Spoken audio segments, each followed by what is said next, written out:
Alright, so I've managed to get my hands on one of those newfangled Sony things. It's the PlayStation 5, as they're calling it. And I'm just going to take a chance to give a little overview of the device and show off some of its new features.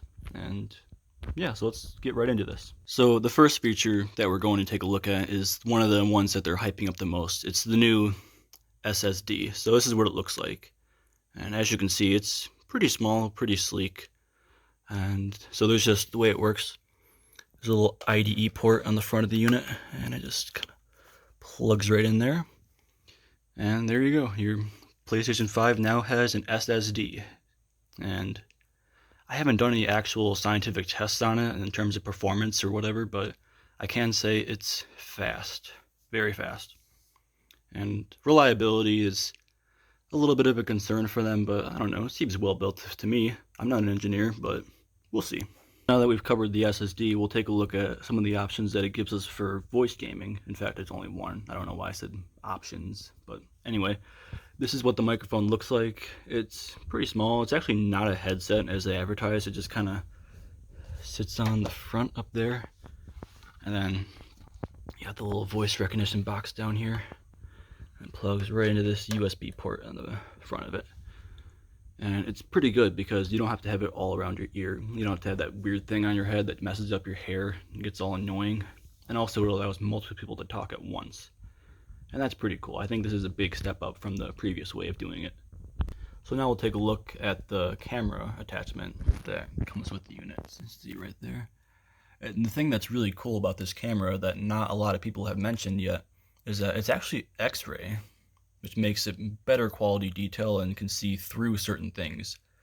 And they do have one of those little weird thingies that you can put all over yourself, like what they have at the dentist to help with radiation and stuff, but that is sold separately. So if you're going to be using this camera, then I strongly recommend that you go out and get one of those thingies because it will help you to live longer, I believe.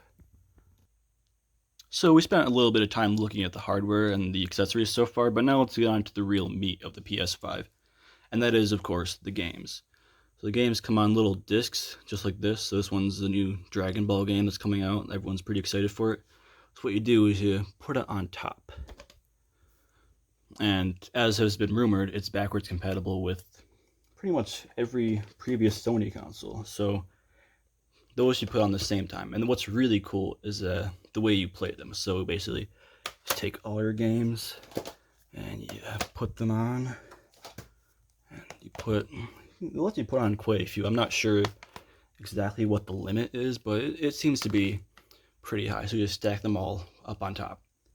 Then what you do afterwards is that this isn't only a feature on the one that has a disc. There's the other model that doesn't come with a disk drive, and this will not work for it. But the one that does have a disk drive comes with a monkey. So what you do, put the monkey on there, and when you turn on the unit, the monkey is very smart and he knows how to read media, and he will convert all the media into game files and install them onto the little SSD. So it's pretty cool. So once the monkey does all that, you don't even need the discs anymore, which I think that's really cool. I think this is a great feature, but definitely don't get the one that doesn't have this feature. You want to get the one that has the monkey.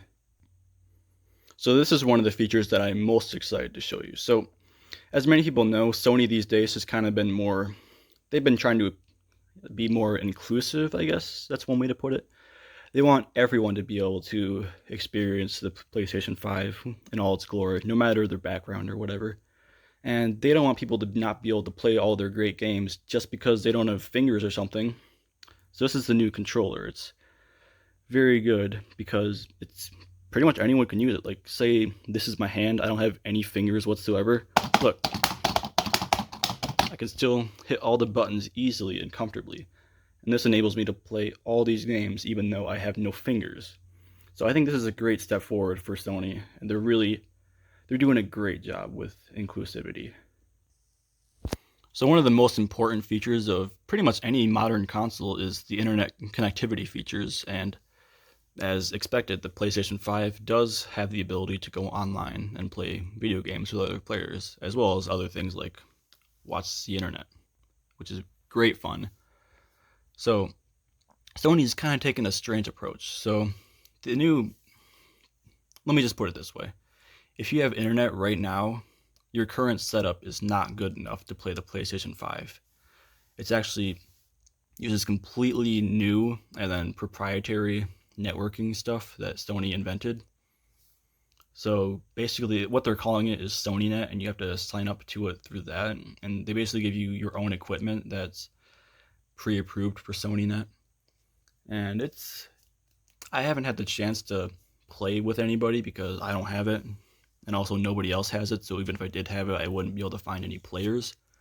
But they do give you 50 free hours of SonyNet with every game you buy, which I think that's a pretty reasonable compromise, but it's going to have to remain to be seen.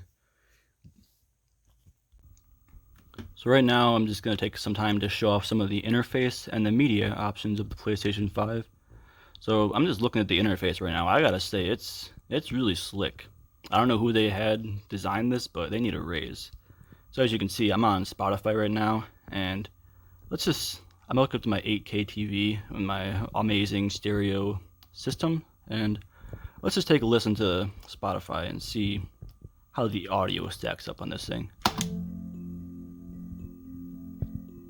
I have a dime, I have a dollar. Clean pants, clean shirt, no dirt around the collar. It's very crisp. When I see what I want, I light up like a rocket, and my cash burns a hole in my pocket, then I spend. Alright, well that's enough of that before I get a copyright claim on my video. But I would say, I mean, it's up for you to decide, but I think this is gonna revolutionize home entertainment. So I'm going to show you some gameplay of it now. So this is the new Dragonball Z game. It's running at 8K right now, and it looks really good. So right now, as I mentioned, it's Dragonball Z. So we have Goku fighting against Piccolo right now, and he's doing really well. This is actually a cutscene. I was going to show you some gameplay of me playing, but I couldn't get past the cutscenes to actually play the game. So I don't know how well it plays, but I mean, it looks really good. I mean, remember, I was kind of skeptical that it would really be that much of an improvement over the PS4, but I mean, look at this. The results don't lie.